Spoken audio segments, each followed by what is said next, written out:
ఒక 15-20 ఏళ్ళ క్రితం వచ్చేసాడు. ఒక షాప్ సెంటర్ స్టాప్ పెట్టి ఒక షాప్ లీవ్ కట్టాడు.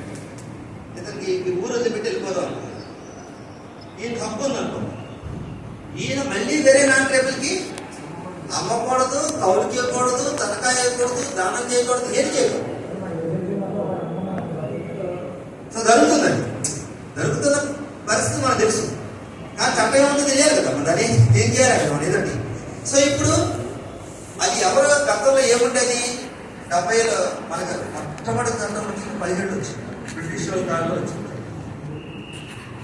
వడ్డీ వ్యాపారాన్ని ఏజెన్సీలోని అరికట్టడం కోసం, భూమి గిరిజనులకి పరాయణాన్ని చెందడం కోసం మొట్టమొదటి చట్టం 17 వచ్చింది. మనకు స్వతంత్రం వచ్చిన తర్వాత 59లో రెగ్యులేషన్ వచ్చింది. ట్రైబల్కి నాన్ ట్రైబల్కి భూములు అమ్మకాలు కొనుగోలు జరగాలంటే ఖచ్చితంగా కలెక్టర్ కానీ సబ్ కలెక్టర్ కానీ అనుమతులు తీసుకుంటే తప్ప భూమి బదలాయింపు చదవచ్చు.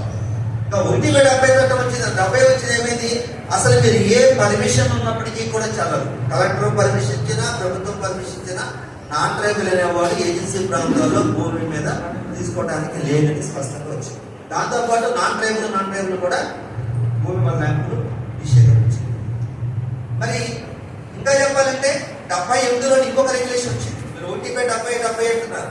78లో రెగ్యులేషన్ ఏంటి, ఏజెన్సీ ప్రాంతాలలో గిరిజనేతరులు 1/70కి విరుద్ధంగా భూములు అనుభవిస్తున్నట్లయితే వాళ్ళ మీద క్రిమినల్ చర్యలు తీసుకోవచ్చు.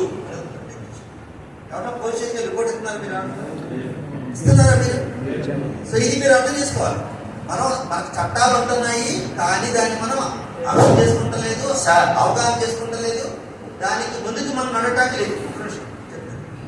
ఇంకొక పాయింట్ ఏమొచ్చింది, ఇంకొక పాయింట్ ఏంటంటే 78 రెగ్యులేషన్లోని ఇంకొక పాయింట్ కూడా ఉంది. ఎలాగా, ట్రైబల్ దగ్గర నుంచి భూమి ఎవరైనా ట్రైబల్స్ కొనుక్కోవాలనుకున్నాం, ఈ ఏజెన్సీ ప్రాంతాల్లో స్థిరాస్తులు కొనుక్కోవాలనుకుంటే ఎవరు కొనుక్కోగలుగుతారు? ట్రైబల్ దగ్గర నుంచి ట్రైబల్సే కొనుక్కోవాలి. నాన్ ట్రైబల్స్ కొనుక్కోలేదు కదా, చెల్లదు కదా. అప్పుడు ఏమవుతుంది, రిజిస్ట్రార్ ఉంటాడు కదా, సబ్ రిజిస్ట్రార్ రిజిస్ట్రేషన్ ఉంటుంది కదా. ఈ రిజిస్ట్రేషన్ నేరుగా రిజిస్టర్ చేయడానికి అయినా బయట చౌడవరం, అనకాపల్లి ఏంటి, మైదాన ప్రాంతాలు ఏంటి, అమ్ముకున్నవాడు కొనుగోలు ఇష్టమైతే దస్తావేజులు పెడితే రిజిస్ట్రేషన్ అవుతుంది. కానీ ఏజెన్సీ ప్రాంతాల్లో ట్రైబల్ అమ్మకాలు ఉన్నప్పటికీ చెడుతాయి అన్నప్పటికీ కూడా రిజిస్ట్రేషన్ కావాలంటే ఎవరు అనుమతి తీసుకోవాలి? అనుమతి కలెక్టర్ అనుమతి తీసుకోవాలా, డ్యూ అనుమతి తీసుకోవాలి. అయితే మరి ఎందుకు పెట్టారు ఇది?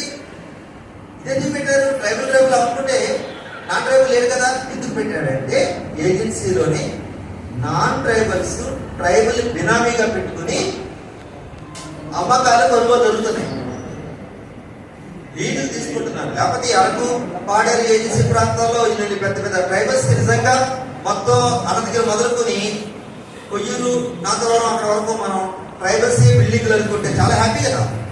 మనవాడు అంత ఆర్థికంగా అభివృద్ధి అంటే కదా, చాలా గొప్ప విషయం కదా. మనం సంతోషపడే విషయం అది. ఈ రోజున సంతోషపడే విషయమా?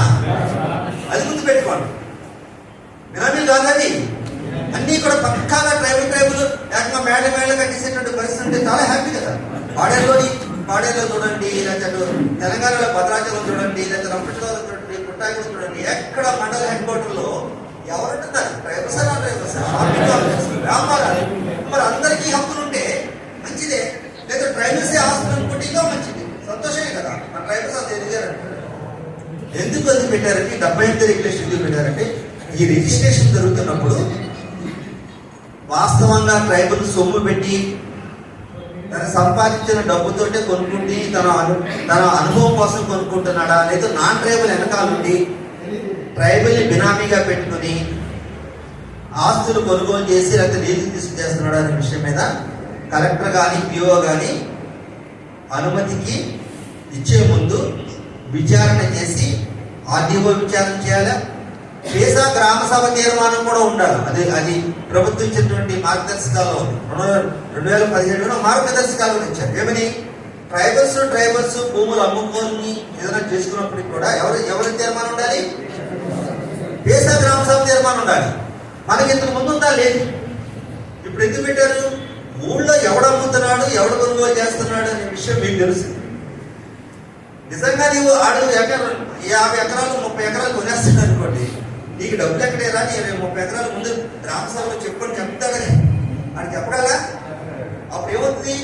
బయటపడతారు కదా నాన్ ట్రైబల్స్. మరి బినామీ చేయలేదు కదా. ఇవన్నీ కూడా నేను ఎందుకు చెప్తున్నానంటే, పేసా చట్టం రావడానికి ముందు, పేసా చట్టం 96 వచ్చింది. మన ఆంధ్రప్రదేశ్ ప్రభుత్వం చేసింది 96-97 వచ్చిన తర్వాత మనకి కంటిన్యూస్ గా 2011లో రూల్స్ వచ్చింది. ఈ చట్టాలు రావడానికి ముందు 1/70 రెగ్యులేషన్స్ కింద అధికారం ఎవరికి ఉంది?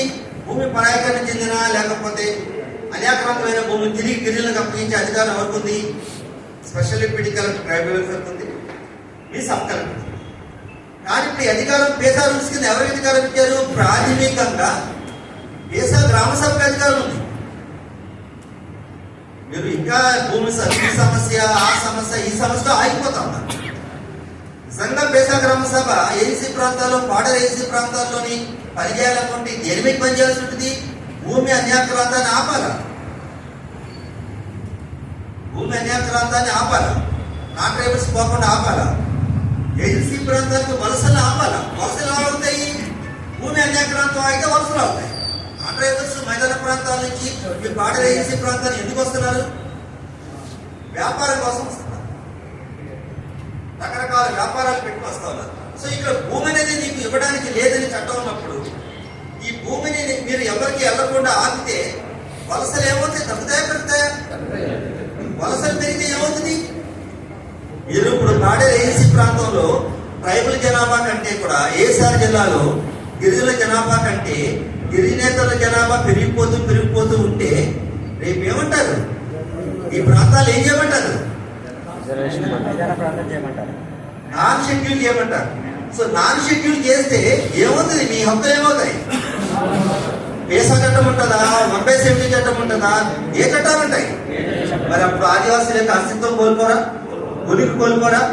దాని గురించి మీరు ఆలోచించారు. మీరు చాలా పైపైన ఈ చట్టం మాకు గుర్తింపు ఇవ్వట్లేదు, మాకు హక్కులు ఇవ్వట్లేదు, లేకపోతే మళ్ళీ అసలు పట్టించుకోవట్లేదు అనే విషయం కంటే పేసా గ్రామ సభ కూర్చోవాలా? నాన్ ట్రైబల్స్ కి మీరు నోటీసులు ఇచ్చే అధికారం ఉంది. పేసా రూల్స్ కింద మీరు ఎంక్వైరీ చేసే అధికారం ఉంది. మీరు మనస్తత్వాన్ని మార్చుకోవాలా. ఏ మనస్తత్వం? మనం తాలూకా ఆఫీస్కి వెళ్ళాలా, తహసీల్దార్కి ఇవ్వాలా, కలెక్టర్కి ఇవ్వాలా, పీఓకి ఇవ్వాలా, సబ్ కలెక్టర్, ఈ మనస్తత్వాన్ని ఇచ్చి నో, పేసా రూల్స్ మన గ్రామ సభకి అధికారాలు ఇచ్చింది, విచారణ చేసే అధికారం ఇచ్చింది. మన గ్రామ సభ కాబట్టి మన గ్రామంలో మనం కూర్చున్నాము. 1/70కి విరుద్ధంగా నాన్ ట్రైబల్స్ ఎవరైనా సరే భూములు అనుభవిస్తున్నట్లయితే పేసా గ్రామ సభ నాన్ ట్రైబల్స్ కూర్చోవచ్చు. నాన్ ట్రైబల్ రావాలి, గ్రామ సభ రావాలి, తనకున్న అధికారాలు హక్కులని పట్టుకుని మీ ముందుకు రావాలి. వచ్చిన తర్వాత మీరు విచారణ చేయాలి. విచారణ ఎప్పుడు కూడా మనం న్యాయబద్ధంగా చేయాలి, గుర్తుపెట్టుకోండి. ఎందువల్ల మీరు ఏజెన్సీ ప్రాంతాల్లో పేసా గ్రామ సభ అనేది ఒక పరిపాలన యంత్రాంగంలో భాగం. ప్రభుత్వం వేరు, మీరు వేరు కాదు. ఒకసారి చట్టంలో మీకు అధికారం ఇచ్చిన తర్వాత గ్రామ సభ అనేది పరిపాలనా కేంద్రం అని. ఏజెన్సీలో గ్రామ స్థాయిలో పేసా గ్రామ సభ కేంద్రం అని యూనిట్. ఇప్పుడు ప్రభుత్వంలోని యంత్రాంగంలో భాగమైనప్పుడు మీరు ఏం చేయాలి? ప్రతి నిర్ణయం కూడా చట్టబద్ధంగా ఉండాలి, నిర్ణయం ఉండాలి, న్యాయబద్ధంగా ఉండాలి. ఈ రెండు ఇంపార్టెంట్ అది. సో మీరేంటి నాన్ ట్రైబల్ నోటీస్ ఇస్తే, నాన్ ట్రైబల్ కాగితాలను పట్టుకొస్తే అది ఎంతవరకు కరెక్ట్ అనేది మీరు విచారణ చేయొచ్చు. విచారణ చేసిన తర్వాత 1/70 రెగ్యులేషన్స్ కి విరుద్ధంగా ఆ భూమిని, లేకపోతే ఇల్లుని, లేకపోతే స్థలాన్ని నాన్ ట్రైబల్ అనుభవిస్తున్నట్లయితే ఆ స్థలం కానీ, భూమి కానీ, ఇల్లు కానీ ఏ ట్రైబల్ అయ్యి ఉంటే మీరు ఏం చేయొచ్చు? విచారణ చేసిన తర్వాత మీరు తీర్మానం రాయాల్సి ఉంటుంది. తీర్మానం ఏమని రాయాలి? 1/70 రెగ్యులేషన్స్ కి విరుద్ధంగా ఫలానా గిరిజనేతరుడు పాడేరు ఏజెన్సీ ప్రాంతంలో, లేకపోతే ముచ్చింపుట్టులోనా, లేకపోతే ఎక్కడైతే మీ మండలంలో ఏదైతుందో ఏజెన్సీ ప్రాంతంలో భూమి అనుభవిస్తున్నాడు కాబట్టి ఈ భూమి నుంచి తనను తొలగించవలసిందిగా, తదుపరి చర్యలు తీసుకోవాల్సిందిగా స్పెషల్ డిప్యూటీ కలెక్టర్ గిరిజన సంక్షేమం పాడేరు వారికి కోరుతూ తీర్మానించబడమైనది. మీకు అంతవరకే. మీరు తొలగిపోమని డిక్లేర్ చేయడం ఉంటుందా? ఉండదు. చూడండి, మీరు లిమిట్స్ చూడండి. మన పరిమితి ఏంటి, మనం ఎంతవరకు విచారణ చేయగలుగుతాం చాలా ముఖ్యమైనది. మనం ఏది పడితే అది చేయలేము, కానీ చట్టం ఎంతవరకు వచ్చిందో అంతవరకు చేయొచ్చు. సో మీరు ఏం చేయాలి? కాన్స్టిట్యూషనల్ యాక్షన్స్ అంటే తదుపరి చర్యలు ఎవరు తీసుకోవాలి? మీరు తీర్మానం చేశారు. ఈ నాన్ ట్రైబల్ ని తొలగించవలసిందిగా కోరుతూ తీర్మానించడం అనేది. మీరు ఏం కోరుతారు? అతన్ని తొలగించవలసిందిగా కోరుతూ తీర్మానం. కానీ తొలగించగలరా మీరు? తొలగించలేరు. మీకేమి పోలీస్ యంత్రాంగం ఉండదు, మీకు వెనకాల ఏమి ఉండవు. ఇప్పుడు ఏం చేయాల్సి ఉంటుంది? మీ తీర్మానాన్ని 4 weeks లోగా ఎవరు పంపాల్సి ఉంటుంది? స్పెషల్ డిప్యూటీ కలెక్టర్ గిరిజన సంక్షేమ పాడేరు వరకు సబ్ కలెక్టర్ పంపించాల్సి. పంపించిన తర్వాత ఆయన ఏం చేస్తాడు? మళ్ళీ నాన్ ట్రైబల్ నోటీస్ ఇస్తాడు, మీకు కూడా నోటీస్ ఇస్తాడు. మీరు ఎలా విచారణ చేశారు కదా, మీది కింది కోర్టు. గుర్తుపెట్టుకోండి, పేసా గ్రామ సభ అనేది దేని కింద కోర్టు? స్పెషల్ డిప్యూటీ కలెక్టర్ కోర్టుకి కింద కోర్టు. కోర్టు ఇది. ఏదో కమిటీ అని మీటింగ్ పెట్టుకున్నామని ఈ మాటలు మానేయండి. రాజ్యాంగపరంగా ఏర్పాటు చేసింది పేసా గ్రామ సభ. దీనికి చాలా యంత్రాంగంలో చాలా మీ పై తహసీల్దార్ లేడు, గుర్తుపెట్టుకోండి. పేసా గ్రామ సభ తీర్మానం చేస్తే 1/70 కింద దానికి పై అధికారి ఎవరు? స్పెషల్ డిప్యూటీ కలెక్టర్ గిరిజన. ఆయన ఏం చేస్తాడు? మళ్ళీ నోటీస్ ఇచ్చి విచారణ చేస్తాడు. ఒకవేళ నోటీస్ విచారణ చేసినప్పుడు మీ పేసా గ్రామ సభ నాన్ ట్రైబల్ తాలూకు హక్కుల్ని మీరు సరిగ్గా చూడలేదు, మీరు సరిగ్గా పరిశీలించలేదు అనుకుందాం. అప్పుడు ఆయన ఏం చేయొచ్చు? మళ్ళీ తిరిగి మీకే పంపిస్తాడు గ్రామ సభ. 30 రోజుల్లోగా, నెల రోజుల్లోగా మీరు తిరిగి విచారణ చేసి పునర్విచారణ చేసి మీ తీర్మానాన్ని మళ్ళీ పంపించవలసిందిగా కోరుతున్నాను అని చెప్పి ఆయన మీకు వస్తుంది. సో మీరు చూడండి, గ్రామ సభ తీర్మానం చేస్తే అఫీషియల్ రికార్డ్ అయింది, డాక్యుమెంట్ అయింది. దీని మీద మీకు పై అధికారి స్పెషల్ కలెక్టర్ మళ్ళీ అక్కడికి కరస్పాండెన్స్ ఎక్కడ వస్తుంది? మళ్ళీ గ్రామ సభకి మీ వైస్ ప్రెసిడెంట్ సెక్రటరీగా పంపిస్తారు. మళ్ళీ మీరు గ్రామ సభ పెడతారు. లేదు, ఖచ్చితంగా ఇతను అనకాపల్లి నుంచి వచ్చాడు, మాకు తెలుసు, 2 సంవత్సరాలు ఇక్కడే ఉన్నాడు, ఇతను ట్రైబల్ దగ్గర నుంచి భూమి తీసుకున్నాడు, 1/70కి విరుద్ధం అని చెప్పి మీరు మళ్ళీ నిర్ధారిస్తే సెకండ్ టైం కూడా మళ్ళీ తీర్మానం చేసి మళ్ళీ పంపిస్తే ఆయనకి ఇక వేరే ఛాన్స్ లేదు. ఆయన ఖచ్చితంగా విచారణ చేయాల్సింది. విచారణ చేసేటువంటి ప్రక్రియలోని మీరు సాక్షి చెప్తారు. పేసా గ్రామ సభ రికార్డు ఉంటుంది కదా, మీ తీర్మానం రిజిస్టర్ ఉంటుంది కదా, తీర్మానం రిజిస్టర్ పట్టుకుని మీరు స్పెషల్ డిప్యూటీ కలెక్టర్ దగ్గరికి వెళ్తారు, మా తీర్మానం కాపీ చూపిస్తారు. మిమ్మల్ని విచారణ చేయకుండా స్పెషల్ డిప్యూటీ కలెక్టర్ జడ్జిమెంట్ ఇవ్వడానికి ఖచ్చితంగా మిమ్మల్ని మీరు ఏం చెప్తారో వినాలా. ఇప్పుడు అది లేదనుకోండి, ఇప్పుడు ఏం చేస్తారు? చట్టమే లేదు. ఏం చేసేవారు? ఒక ట్రైబల్ భూమి పోయిందంటే తను ఎక్కడికి వెళ్తున్నాడు? తనే కోర్టు తిరుగుతున్నాడు. మీరు ఊదించి అవునా, జీమాడుగులైనా, జీకే విధులైనా, చిత్తపల్లి అయినా, ఎక్కడికైనా కొయ్యలైనా ట్రైబల్ ఏం చేస్తున్నాడు? నా భూమి పోయిందని చెప్పి తనే కోర్టు తిరుగుతున్నాడు, అవునా కదా.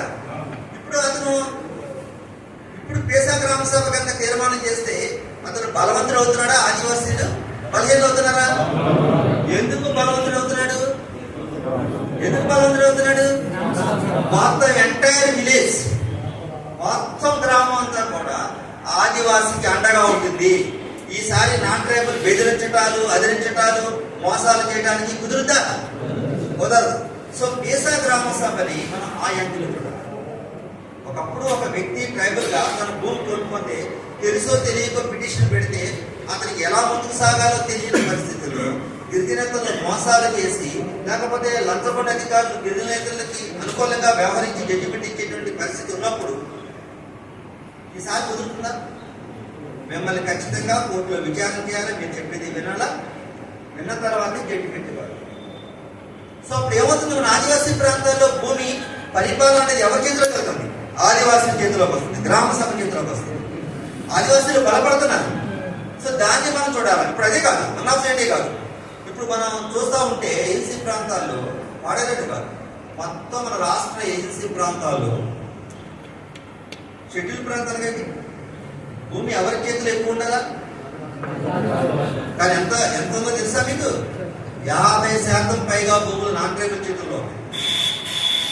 ప్రభుత్వ లెక్కలు, నా లెక్కలు కాదు.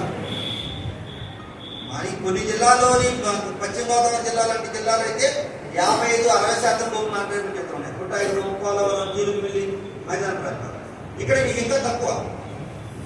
ఇక్కడ నాన్ ట్రైబల్స్ ఇక్కడ లోపల చొరబాటు అనేది, ఎందుకంటే కొండలో భూమి ఇట్లా లేదు కాబట్టి, అక్కడైతే భూములు చదువు భూములు ఎక్కువ కాబట్టి తూర్పు పశ్చిమ గోదావరి జిల్లాలో 50% భూములు కూడా నాన్ ట్రైబల్ చేతులు ఉంటుంది. మీకు ఇంకా తక్కువ ఇక్కడ. మీకు ఇక్కడ ఉన్నటువంటి పరిస్థితి ఏంటి? వ్యాపారం, బిజినెస్ గురించి, టూరిజం కావచ్చు, లేకపోతే వేరే వ్యాపారం కావచ్చు. ఇవి దీనివల్ల క్యాపిటల్ అంతా, పెట్టుబడి అంతా పాడేరు, అరకు, లేకపోతే రుచిపట్టి కొన్ని ఎక్కడికైతే ప్రాంతాలుగా వస్తాం.